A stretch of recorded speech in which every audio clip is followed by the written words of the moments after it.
This is The Scoop for Wednesday. I'm Josh Holton with the WMNF News headlines.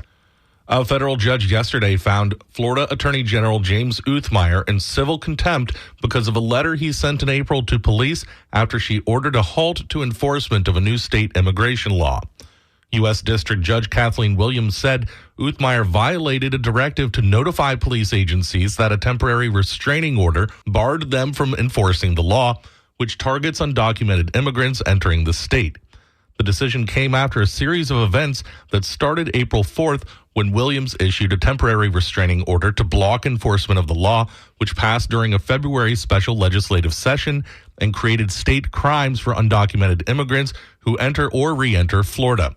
Plaintiffs opposing the law contend it violates what is known as the Supremacy Clause of the U.S. Constitution because immigration enforcement is a federal responsibility. Supporters say the law would help carry out President Donald Trump's immigration policies.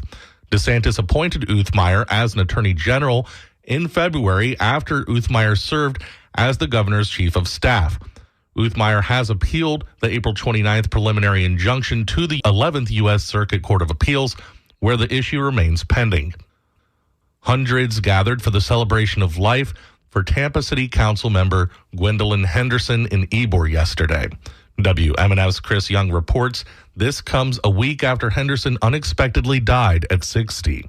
Henderson was sworn into the Tampa City Council in 2023 and became chair of the Community Redevelopment Agency shortly after. She spent decades as an educator with Hillsborough County Public Schools and also owned an African-American bookstore in Tampa.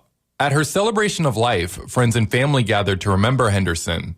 Harcourt Clark had known Henderson since 1981, as they attended college together. She's always been energetic. She's always been genuine. And one thing about it, she'll never be forgotten. In a statement after her death, Mayor Jane Castor and Council Chair Alan Clendenin called her a, quote, powerhouse and a champion for African-American culture and Tampa's history. Chris Young, WMNF News, Tampa. The Florida Policy Institute held a press conference yesterday about the One Big Beautiful bill in Congress. WMNF's Leah Burdick reports why they feel the new bill will be harmful for Florida. If the bill passes, there will be cuts to Medicaid, the Affordable Care Act, and the Supplemental Nutrition Assistance Program, also known as SNAP.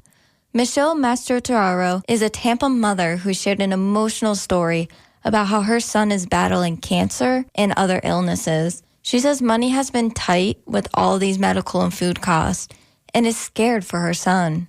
We don't need any more stress than we have already been going through and hearing all this. You know, our heads, their lives are on the line here, and we have to really think about this. She says she's been getting help from Medicaid and the SNAP benefits, and although the program might not be perfect, they are a lifeline. Members from Palm Beach County and Miami also shared their hardship and fears of these federal cuts.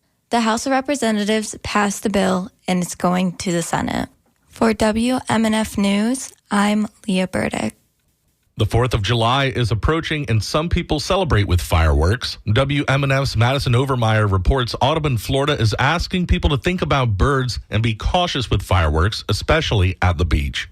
Many coastal birds nest on the beaches during the summer. Audubon, Florida has been protecting birds and the habitats they need for 120 years.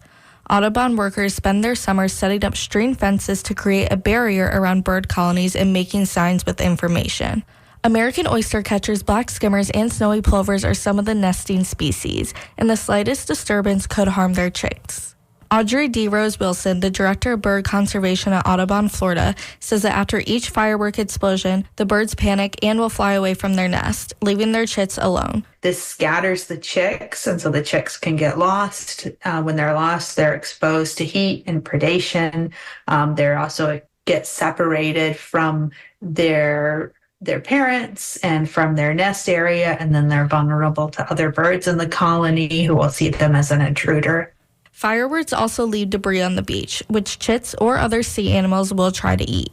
An alternative to setting off your own fireworks is attending a municipal fireworks display that is a safe distance from the beach. Madison Overmeyer, WMNF News.